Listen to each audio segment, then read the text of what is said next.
ইউক্রেনে আরও আগেই আক্রমণ শুরু করা উচিত ছিল রাশিয়ার।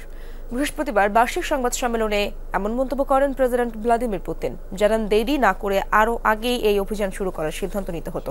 তাছাড়া আগেই কেন ইউক্রেন অভিযানের প্রস্তুতি নেননি তা নিয়ে কিছুটা আফসোসও করেন তিনি। বলেন, যদি সবকিছু আবার সুযোগ থাকতো তাহলে পুরো বিষয়টি অন্যভাবে শুরু করতেন তিনি।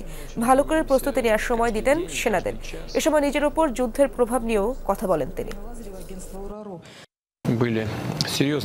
2022 সালে যে সিদ্ধান্ত আমরা নিয়েছিলাম তা আসলে আরো আগে নেওয়া উচিত ছিল, আর এর জন্য আগে থেকেই প্রস্তুতিও নেওয়া উচিত ছিল। কোনো ধরনের প্রস্তুতি ছাড়াই হঠাৎ করেই সিদ্ধান্ত নেওয়া হয়েছিল ওই সময়। আসল কথা, আমাদের তখন দেয়ালে পিঠ থেকে গিয়েছিল। চুপচাপ সহ্য করা আর সম্ভব ছিল।